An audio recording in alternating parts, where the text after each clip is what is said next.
Hello. Welcome to Spirit Sessions of You, the Light. And today it's not sage I'm using. It's like something called yerba santa or something like that. Yeah. It's different. And so there it is for you all today. Welcome in. I'm so glad to get all the family together again. Rhonda back from her trip, and I'm so excited.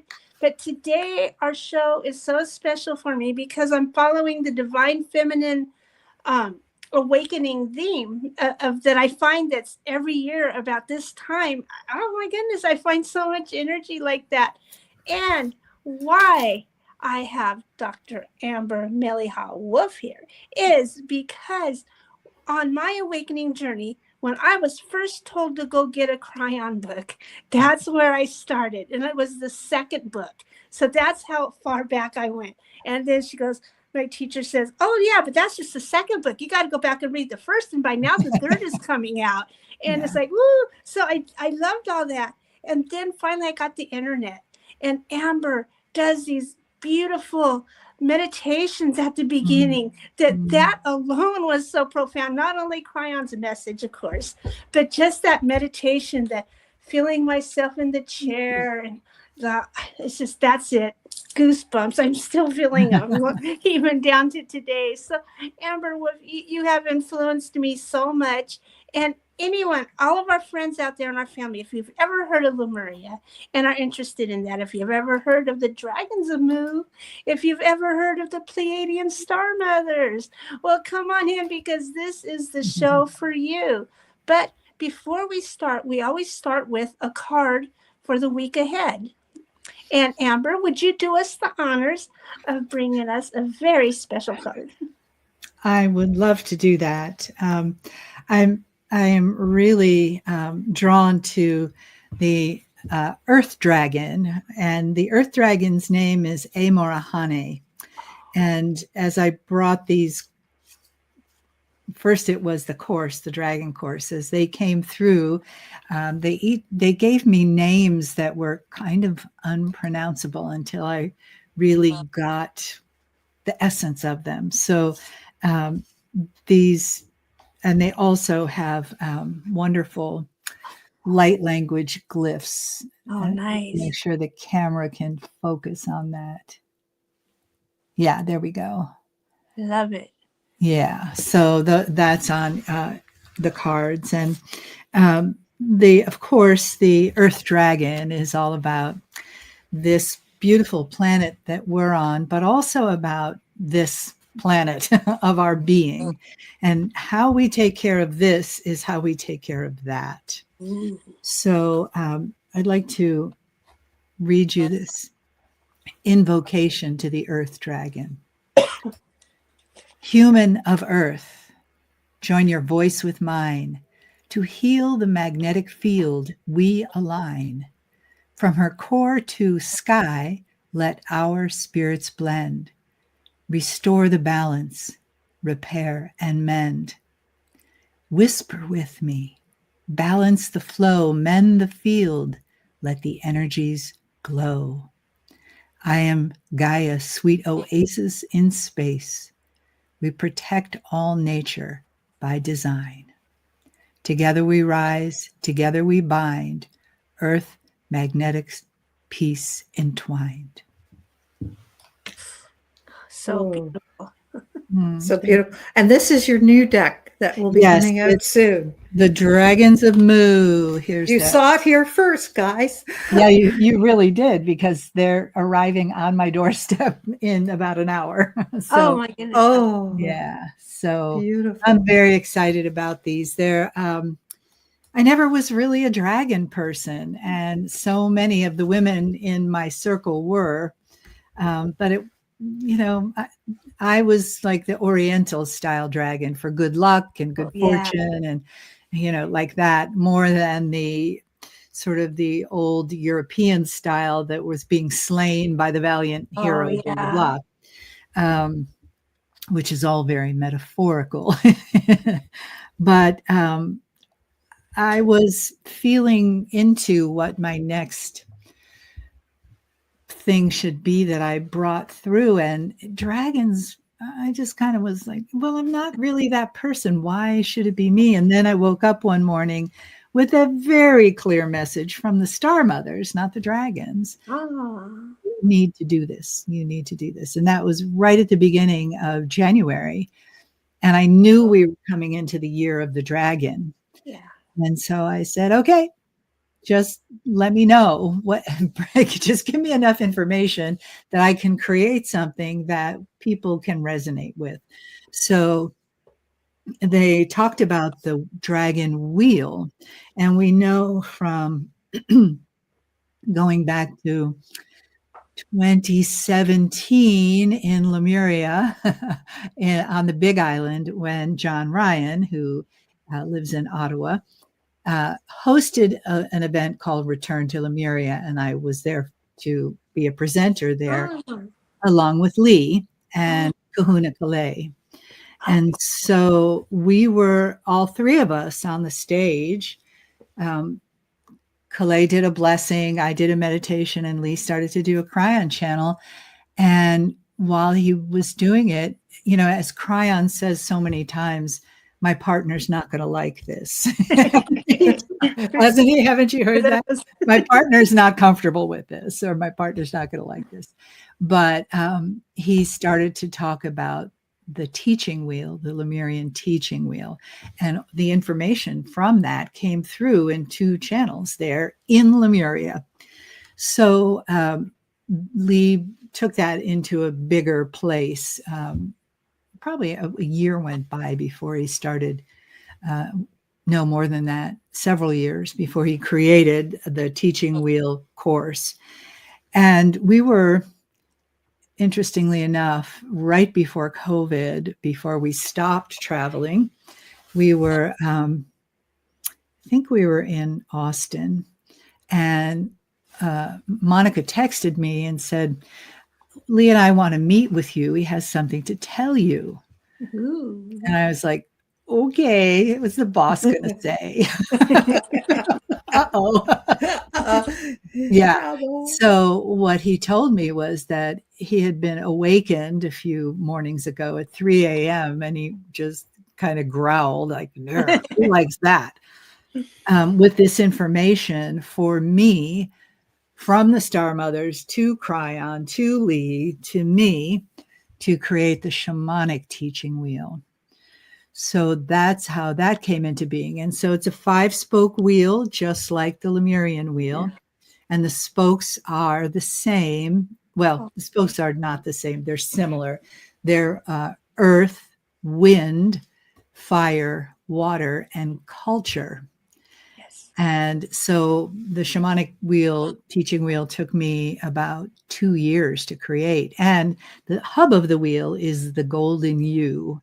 You are the hub that all the spokes come from.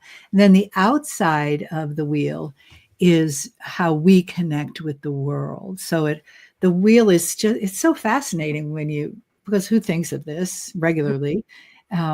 Wheels make things go. But when you think about you in the center and the spokes that are the different parts of you held together by this hub that is the communicator between you and the outside world. I mean, the spokes would fall apart without the hub, and without the center, the spokes would have nothing to attach to. So that's what the Star Mother, and that's when I created the Shamanic Teaching Wheel course. Over 2 years it took for that. And then the dragon, when the Star Mothers talked to me in January about the dragon course, they said it's the dragon wheel. And that was something that, a few years after the Lemurian wheel came into knowing, Kryon said that there would be many different wheels. Yeah. So the Lemurian wheel was called Seeking Balance. The Shamanic Teaching Wheel is called Living Balance. So it's for those women that want to go further into the teachings of being a priestess or a Sha woman or a healer in Mu, Lemuria. So the teachings that came through my Akash from Lemuria and through the Star Mothers is what makes that up. So when the dragon wheel came, when the Star Mother said, it's a wheel, it's the dragon wheel.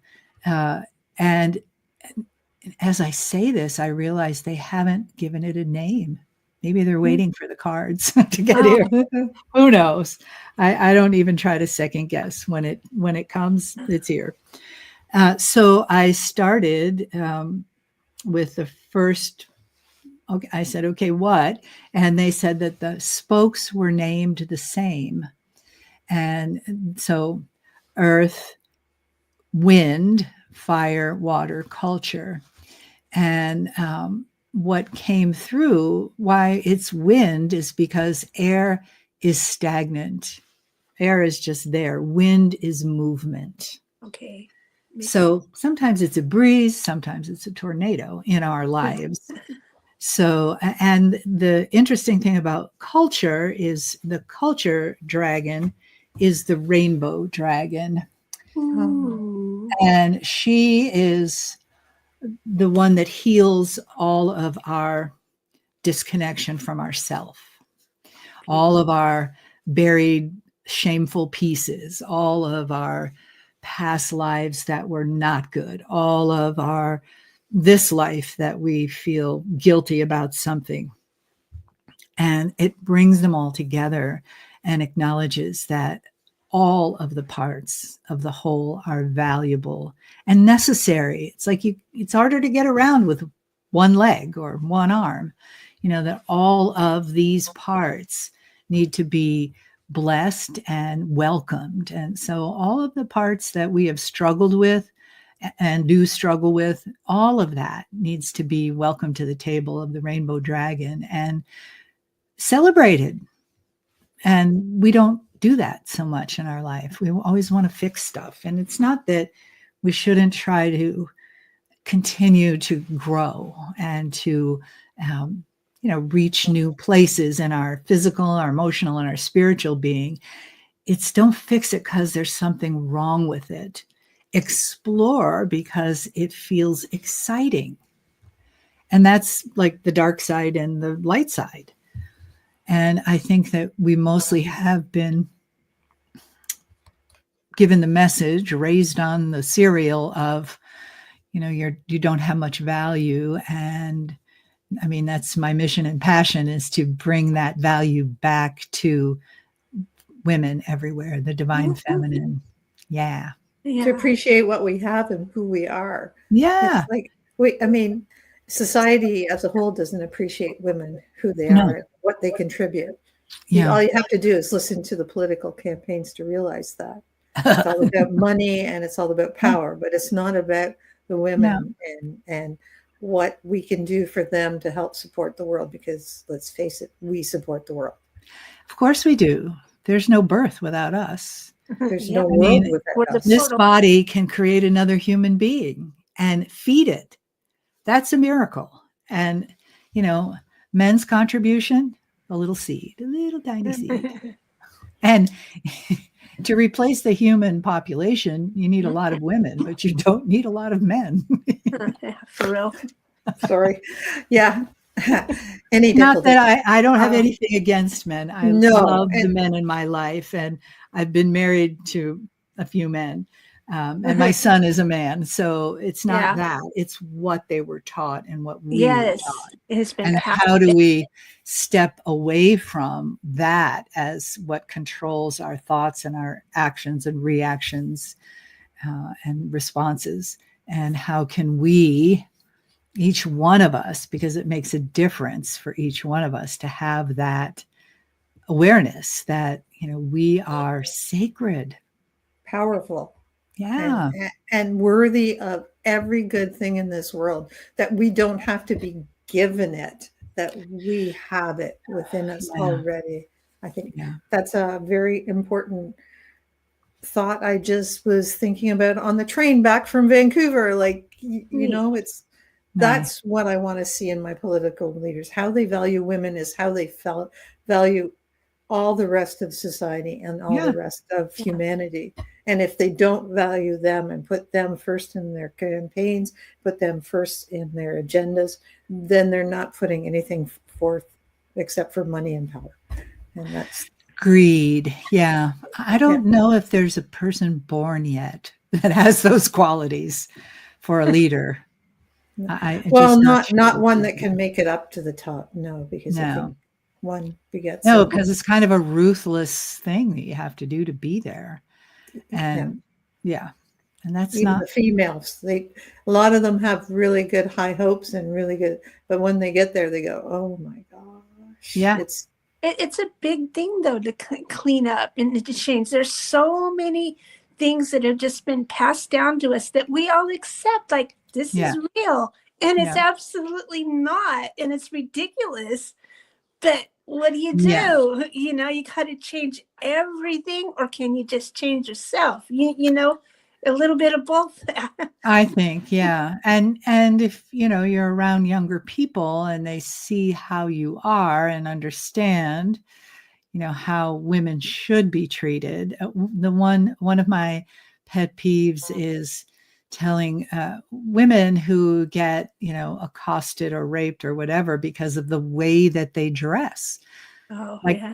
come on, teach your men to revere women, to honor women, Right. not, hey, it to just me, doesn't. it makes them it depreciates men's. Yeah, ability to I reason. Well, it sounds like they're just, some kind of Animals. bull out. Yeah, Yeah. yeah. It really, really like blaming it on the women. It sounds like, well, we don't think anymore. Yeah, Like, I don't know. yeah, I have a hard time with that. I think, yeah. boy, And I have a it's, son too. And I say yeah, if that would be really insulting if that's what the thought was. yeah. I remember my son I found under my son's bed one time one of my Victoria's Secrets catalog. This Oh, was yeah, yeah. years ago. And I confronted him gently about it. And he said, I know those women aren't really real, Mom. They're all airbrushed. And, there's nobody out there that really looks like that. So I thought, okay, he got that message. I'm okay with that. That's But, Victoria's biggest secret. yeah, that they use robots. But we really still have a very long way to go in that place of honoring, not just us as put me on a pedestal, I'll feel better if you are looking up to me. So as you were saying earlier, Rhonda, what we bring to the table. I mean, really, we have so much to contribute, and it's been confined to the box called home or the box called work. And then it's usually not equal either.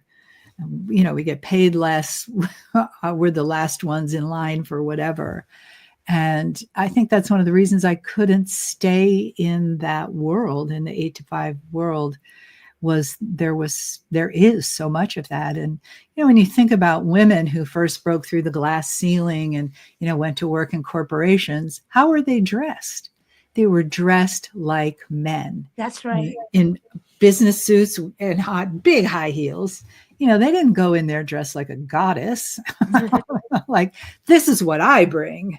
No, they were supposed to be as close to a man as possible and get paid a lot less. So we've come a long way from there, I think. It feels to me that there is, in many places, and so many of us have our own businesses now.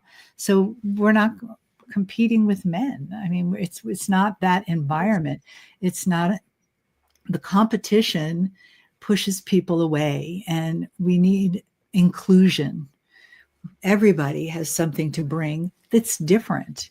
And when I talk to my groups about, finding your tribe out in the world, I always say, make sure you find some people that don't agree with you. Make sure you find some people who think differently. Otherwise, you're just like on one side. My son is of the opposite political party as I am. And I didn't want to talk to him about it. And then I thought, well, let's see what he has to say, because maybe I'm missing something. I was not missing something, but it gave me an idea of how half of our country thinks, sort of, like that. Right. And it was insightful. So I think that's the beautiful thing about the communities we used to have in Lemuria, was that everybody was part of it. Yeah. Everybody, not just the people that you like or the people that, you know, do the same thing you do or have the same thoughts or like the same music or whatever, that there was always diversity. And that then the rainbow dragon, you know, bring everybody together and bring all those parts and have that wonderful look at things you don't know exist. I love that. Yeah. Well, I have a weird kind of question that came across my little mind here. It's like, okay, Amber, you have really traveled all over the world and you've seen many, many, many, many cultures. That must be so exciting to get in and hear things that are so different than what we grew up with and stuff. Yeah. Is there any experiences you could share? You know, I loved doing that. And because I was seeing women, the interesting thing was hearing, and this was more from indigenous people than anyone, that those societies were matriarchal. Yeah.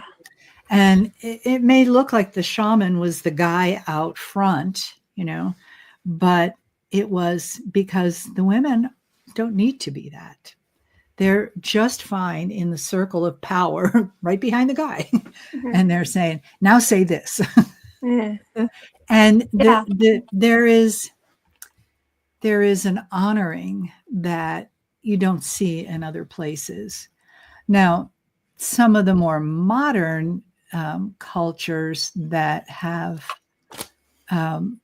not good masculine feminine relations, that, you know, men always cheat on the wives, they always have a mistress, they smack their wife around but not, and their kids but not their mistress. I mean, I saw that too. I did see that. But that was because, I mean, we've stepped so far away from our tribe. We just don't have that anymore. You know, if you were living, and different tribes and different cultures do it different ways, you live with the parents of the bride or the parents of the groom. And when you do that, you have built-in babysitters, you have people that, you know, you don't have to cook all the time or clean all the time, and you take care of each other. You also are able to get the wisdom from people that have done this trip before you. Just like I asked Rhonda about the train. It's like, I haven't done a train trip like that. So here are the elders who can tell you. And I saw in, where was it? In Uruguay, we went to the home of a family that they still all lived in this one massive house, and like an apartment, but, you know, a block long. And there were 4 kids and 2 spouses. There were no grandkids yet, but the husband and the wife. And it was big enough that they all had their own space. And dinner was always served at X time. And, you know, it's your turn to help with this, and it's your, like that. And they were funny and loving and different, really different. Some of them are outgoing, others are much more, you know, inward introverts. And you could see, you know, we were there enough times to see the father in the kids and the mother in the kids. And, you know, the grandmother had just lived there until she just passed away. And, you know, you could see the kids were sad about that. And they really got an education in life, living in that little microcosm of the family. And that's, you know, multiply that to the world. And I mean, I'm not saying it would be perfect and there wouldn't be, I don't know, whatever happens, but it had a whole lot higher purpose of, and a way to expand love into the world. That, you know, when you're stuck in a place by yourself and you don't know anybody, or I was a single mom when I moved to Boulder, Colorado in 1989, and I knew one person, and I was just plunged into, you know, this whole new community, and it was really hard. You know, I didn't have, you know, care for my son. I didn't have a job. I didn't have anything. But then I built that, and those people became my community, and I still know them, you know, and So it's important that we nurture those relationships, and even if we don't have our biological family around us, that we make another family. And that especially I find to do things with women outside of the home that are nurturing and nourishing. And I don't mean just exercising, like let's go to the gym together. I mean things like, let's take our thermoses of tea down to the river and put our feet in, or whatever, things that are feminine and gentle and that have more of that value of connection. So we're not, we could be getting a pedicure together, but there's all these other people, da da da da da, and you're not really in that place of connection. And I think that's what we miss, and what's been sort of trained out of us. I mean, if you look at any dramas that take place in England, let's just say Downton Abbey, where people don't ever talk about anything. Things just happen. And I know it's a movie, but it was very much like that in Victorian everywhere, this country, that country. We didn't talk about how, I wasn't raised to talk about how I felt. I was also told, don't laugh so much. Right? Don't laugh. Don't be so happy. What are you so happy about? Don't be so, you're disrupting things. Yeah. Really? Yeah. Oh, that's awful. Yeah. So when you're repressed like that, then you start to think there's something wrong with you. And so then you go out and look for people who will validate you. And, anybody's happy to validate you for a price. And sometimes that price is your body or your money or your time or whatever. And it's a sad, sad way that we're living. And that, do you find that there's a lack of accountability too when you're disconnected from society that way?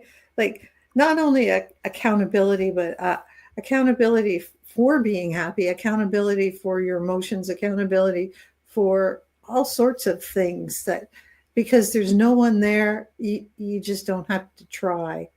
Yeah. You know what I mean? And I think that's why there are so many people on antidepressants in this country, because they're not happy. They don't talk about it, and they don't even need to try. They just, do their whatever they do to get by every day.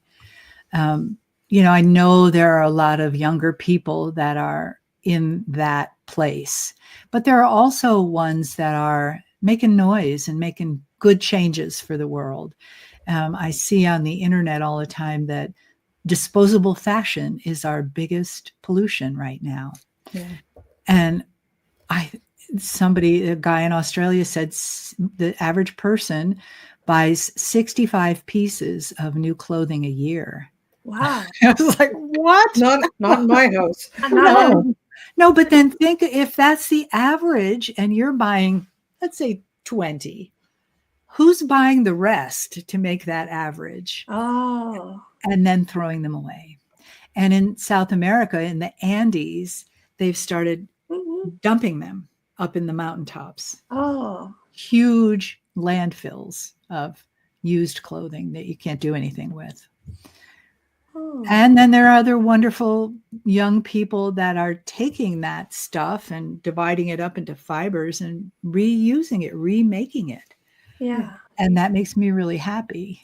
And don't get me started on microplastics. No.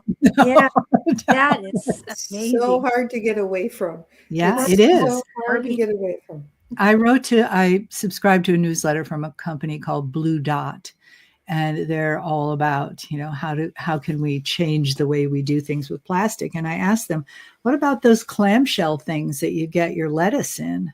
I know, right? And you try not to, and there's no choice. You have no choice but plastic, except farmers markets. And here, well, I can get organic strawberries from California here. And at the farmer's market, but they don't ever have greens there that are organically grown. So, then I end up with this plastic thing. What do you do with those? How can you make them into mini greenhouses like I do at home? Do what? them into mini greenhouses so I can grow my Mini greens. greenhouses. Yeah, that's a great idea. I love that. Yeah. But Yeah, because I mean, that's what they're that's doing only so anyway. much, right? And you can't Yeah. get away from it. We were talking about that the No. other day as we were filling up. Our neighbor had been staying at our place and filling up our.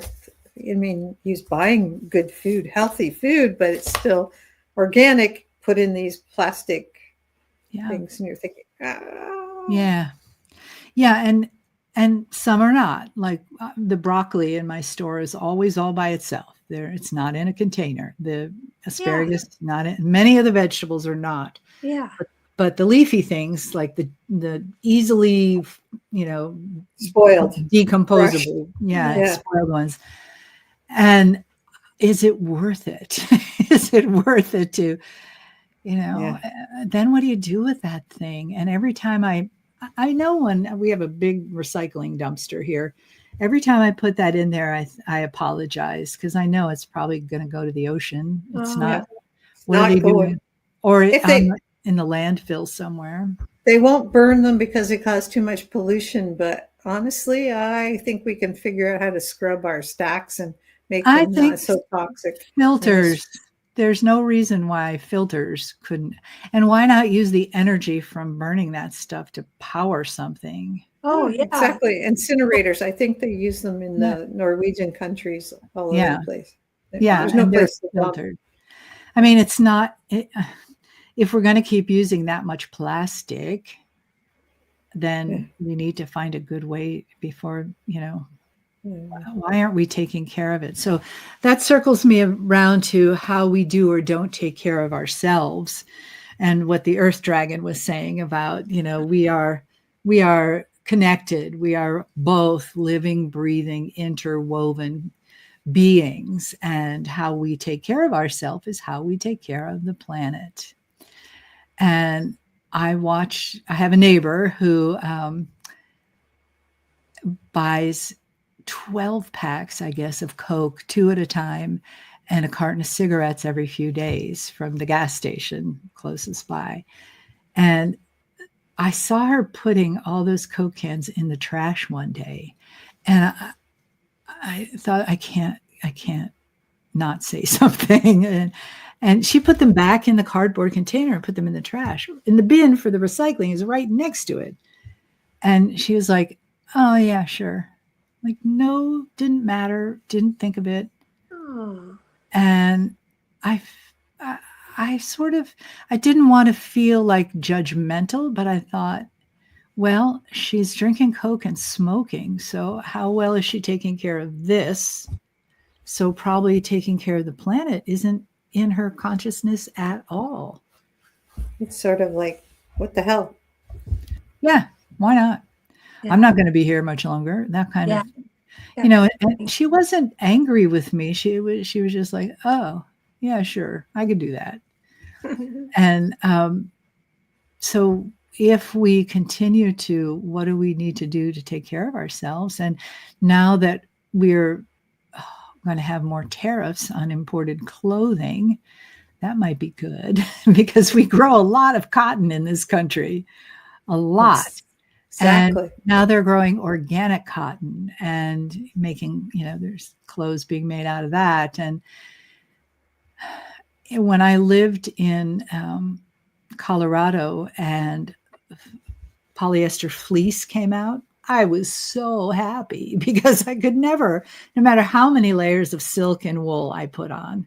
And, then there was, do you have a windproof outer layer kind of thing? It never was enough. But that stuff will be on the planet forever. Yeah, and we think, you're right. We think we're doing a good thing because we're making it out of recycled plastic, but really we're adding so much. Exactly. And where did that come from in the first place? Yeah. Well, we're here to be a part of the solution. And that starts, as you said, with each one of us. And how we treat ourselves is how we treat the world, and those decisions we make on a daily basis. There was a woman that worked for me years ago who was always horrified when she did our bookkeeping, when she saw that we spent $30 on dinner. Okay, so this was like 20 years ago, so that wasn't much. But she said, well, we drove through Wendy's and got our dinner for $7 for 2 people. And I said to her, you know what? That dinner is my health insurance. Oh, yeah. Absolutely. And so, yes, organic food can be more expensive. And I mean, especially what happened. Well, it was before this year that the prices of groceries started to boom. I just shop differently, and I'm okay with that. I'm not going to buy it no matter what the price is. I'm going to buy it if it's healthy, if it's reasonable, and I'll buy something else if it's not. And I think, that's the sort of voting with your dollars kind of thing that, tells the store. Yeah, we eat local. Yeah. We try to eat local. Then we try to eat in country, and then we try to eat, within seasonal. Whatever. Yeah. Seasonal. And frozen vegetables are not bad for you if they come from your own country. At least we don't spray. We're not allowed to spray with a lot of things that they are in other countries in Canada. And our milk has no hormones in it. And so I don't feel bad about drinking our neighbor's milk or whoever's milk it is, because I know that they don't, and they have to be treated ethically in Canada, like many places in the world. But eat local, grow your own. It's not that hard. You got a container pot, you can grow greens or radishes or something. I'd love to do that so bad. I would too. I tell my son lives in South Carolina where everything grows. Oh, yeah. And, here where I am. Oh, yeah. You grow rocks. Yeah. Sand and gravel. Yeah. It's a struggle just to keep my house plants alive, and they're protected. Yeah. Wow. So, I appreciate the farmers that do. Because it's a lot. And it also takes a lot of water. I heard the other day that it takes 1 gallon of water to grow 1 almond. Oh yeah. Almonds are not really organic or not. They're a real water pig. Yeah. Well, they're not mushy. You would think it would, like a melon to me, would take a lot of water to create. But a tiny little nut, a gallon of water? Yeah, the trees. Yeah. People, I guess, in California are ripping up their almond orchards because they just cannot afford to water them. Yeah. Well, and that's a whole nother thing. We have a big aquifer here because there are 4 mountain ranges and we're in the basin of it. However, there are new car washes springing up all the time that don't recycle their water. They just charge more for a car wash because they have to pay more. And people here do not cover their pools, their swimming pools. And there are lots of pools because it's Arizona. Right. And the Arizona Water Board says that the amount of water in your pool in 1 year, that whole thing will have evaporated. Wow. So, if you have 50,000 gallons or 100,000 gallons that evaporates in a year, that's a lot. I mean, cover it. Yeah. I guess people have enough money that they don't worry about what it costs to do that. From a young age, I grew up on wells. So it was always, don't waste your water. Don't waste your water. Even though we had lots of water, there's never waste the water. You turn it off when you're brushing your teeth. You don't let the water run. Because I'd always hear my mom, don't let that water run. Yeah, of course. So it's always been water. Water has always been a little bit sacred in our household. And that's the way we've taught the kids. You don't let the water run. You don't waste the water. Never. Yeah. We were, I'm sure, on city water when I grew up, but it was still that way. Never leave it running when you brush your teeth, ever, never. Yeah. And when I lived in Alaska, I had to carry a bucket. And sometimes in the winter when the creek froze, we were melting snow. Right. And then, of course, you use your water and then you take it back outside. So it doesn't just disappear down the drain. Oh, so I learned to really water. Water is life, right? Yeah, it for sure is. And you don't realize all these things that we take for granted as humans. We don't realize it until we don't have them, whether it's water or electricity or you go to do something and you can't. Somebody was talking to me about making sure they have enough canned goods in case we have something, the electricity goes out or the grid, because it's Arizona. It's really hot here. Everyone's running their air conditioning in the summer. And if the grid goes out, and I said, and cans of what? You're going to eat raw, what, mung beans in a can, or raw string beans in a can? Or maybe tuna, maybe, but yeah, that's not the answer. No, I mean, it's good to be prepared. Out here, we could be without power, and we have been, but it's like, My son was without power for a week during Hurricane Helene, the one that decimated North Carolina. They lost power. And when I was there in January after Helene, there were still piles of downed trees everywhere, but it took out the electric grid right away, trees falling, on the poles. And then as soon as you don't have electricity, you have one flush on your toilet, and that's it. Oh. Then you have to go find the bucket of water like you did in Alaska. And then you go to Walmart or wherever, and everyone's buying water. Yeah. And everyone's getting propane so they can cook on their grills outside. Well, they ran out of all of that. So, I mean, what do we do? I mean, those things are going to happen. Is it getting worse in the world? Is it, I think back, I think a lot of it is we get to watch it in real time now where we didn't. Yeah. And I remember the fire at Yellowstone National Park, because I was living in Colorado, and the smoke was there in Colorado, and it was way north in Wyoming, but I didn't actually realize what it was like to see that many acres until I went there. And that was like, holy moly. And, other things like that. Hurricane Andrew, which is, probably that same era in Florida. I was driving across Florida with my son, and it looked like a bulldozer just kept on going. And so I don't think it's that new. I think we've had it for a long time, these weird weather things. Maybe it's getting worse as things change, and we're in this time of transition. Hopefully we're transitioning our consciousness so that we can really recreate a world that is aware of how we need to take care of this planet. It's I can't think of his name. The man that played in Star Trek, the main guy, the blonde guy, and he went up into space out of the atmosphere. William Shatner, thank you. He went out of the atmosphere in a space capsule. He was 93, I think, when he did that.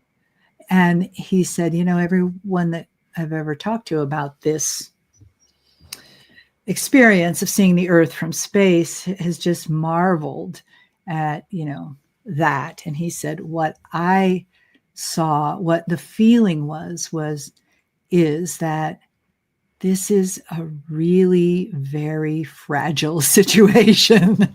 This one little blue-green marble in the middle of all of this, it's delicate. It's a little oasis in the middle of our galaxy. And not that there aren't others, but we don't relate to them at all. We don't see them. And even from space, they don't see them. So that for me was, hearing this guy who's lived a fantasy all his life in all those movies said that about this oasis in space. And I mean, if you found an oasis when you were in the desert, how would you treat it? Right. As with great reverence. And we're not doing that. So as we start to do that with ourselves more, and, putting limitations on what we're willing to say yes to and what we no, can't, won't. My husband, Sid, taught me the difference between can't and won't. And I was really grateful for that. And can't is more of a victim attitude. I just can't. And won't is I'm taking care of myself. I won't do it. Yeah, right. And when we start to say that, and people like us anyway, and if they don't, they're not our friends. True. So true. I have some lovely friends here that when I was after my head injury, and then I got very sick with valley fever, which is a lung fungus. Oh, no. Yeah. And that whole mess was a couple of years. And I would make plans to go be with them and, do something fun. And I'd wake up in the morning and I couldn't lift up my head. And I'd say, okay, maybe by 5 o'clock I'll feel better. And I didn't. And I called them and I'd say, I can't. Sorry. I really hate to cancel. And they were always, take care of yourself, take care of yourself, take care of yourself. And that's the kind of relationships that are the people that we want to be around and cultivate. And also so that they see us doing it and we encourage them to do it. Don't force yourself to do something. Those days are over. Unless you're trying to run in front of a fire or rescue someone from a burning building or overturned car. Yeah. Take care of yourself. And that was another thing that it comes back to me all the time because the Star Mothers taught about compassion, and that was number one. And if you didn't have that for yourself, you didn't have it. That's true. It's the old oxygen mask thing, right? Yeah. And Kryon said, you've got to love yourself first. And that's where the seed of compassion grows from, is self-love, self-compassion, growing from there. And if you don't have that, you ain't got nothing. You're just going to have an empty well.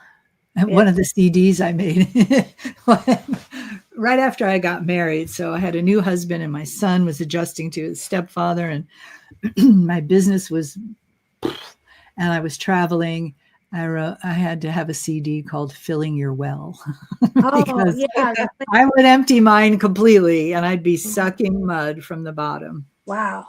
And that's just, so I did it for me, but I did it for all the women, all of us who push ourselves to a point where the recovery takes twice as long as what it takes to take. I mean, why do we have in business, we get sick days, right? Because what's a wellness day? Why would you even have that? If you're well, you're coming to work. So when we flip that and we have a paradigm that wellness makes us more creative, it helps us, think bigger and breathe more deeply and feel more compassion. And that if we don't have wellness, empty well. So true. What do you think the dragons have taught you that way? How do you think the dragons come in? Oh, I love that question. Yeah. What I've learned from them the most, I think, overall, is that to trust the process in all things. Because sometimes I'd get a ton of information and sometimes crickets. Nothing. And I go, but I need another module. I have to have it by blah, blah, blah, blah. And okay. And just trusting that either I wasn't ready to hold the energy of the message or the energy of the dragon, because channeling these 8 dragons was something I wasn't channeling the Star Mothers anymore. And I never expected that. And they all have completely unique energy. And and not being a dragon person, I was really starting at point A, right at the bottom, making a foundation. And they taught me it was okay to do that, to go at the pace that I could go at. And sometimes, like I said, a lot would come through, and sometimes I'd feel like I was in the desert, not the oasis. and they taught me to honor the process, that we have, all of us, not just me and all of this channeling and all of this information, every human has this incredible wealth of knowledge inside of us that has been systematically taken away. And now we're trying to undo that system by learning ways to explore and discover who we are underneath all of that stuff that's been indoctrinated into us. Yeah. And that was all for control. And it hasn't worked very well because, as we know, people are out of control and the world seems out of control. Certainly our political system does right now. But they have all been so generous. All these dragons have been so generous with who they are and what they do and how they support us, how the energy, and that we have dragon energy in us. One of the fire dragon, Shaikua is her name. Beautiful. She did a beautiful Kundalini experience, and I made this card out of it. I don't know if you can see it, with the Kundalini energy coming. You do the artwork? Yes. This is so fabulous, amazing. I love doing this artwork. It's one of my, I am not an artist. I can't even draw a stick figure, but when you get them, where can we find them? On your website? On my website. I noticed Which is today attached to this, that in the back end of it, I was in the back end writing an email that it looks like it's ready to leap because, it's just my web address, amberwolfphd.com/dragons will get you there. Yeah. That's awesome. Yeah, and I didn't expect the great mother dragon to come through. Oh, she is this what is mother could be left out? Yeah. She's that's amazing. Yeah. Yeah, and her name is Wetunui. And she never does her thing with earthlings. She's sort of the boss of universal, all the rest. like a universal dragon. I can see her in outer space. Yeah. Would you like to hear what from her? Let's see. Which one would be better? This is called a tribute. Great Mother, who dwells in the star's embrace, keeper of wisdom, of time and of space.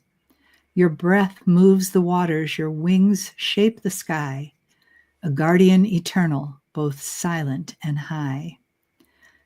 From the Pleiades light, your guidance flows. In shadows and starlight, your presence glows. You teach us the songs that the ancients once knew. You open the gates to the vast and the true. O great Mother Dragon, so boundless, so deep, in your dreams we awaken, in your heart we keep. Thank you. We're going to have to close on that. And That's a lovely way to close. It's a beautiful way to close. Thank you again so much for being here today. Oh, thank you for inviting me. I've really enjoyed it. And everyone can find Amber's information attached to this. And you can find the links to her social media there as well. And especially go to her webpage because she's got everything on there. So, and it's amazing. Teresa, do you have any words to say before we have to go? Nope, I'm pretty excited. Thank you. I'm excited. So please don't be a stranger. And we can hardly wait till your oracle cards come out and we can see them and enjoy them in person. Yeah. See them in person. Thank you so much for sharing them with us today. Thank you. The dragons are always with us and they love to be present. Yes. And the Star Mothers. So thank you for having me. It's a joy to see you both and to interact with you and your audience. And we'll hope to see you again soon. So I would love that. Whatever the next is, because you need a fourth wheel to make any cart go. So very good.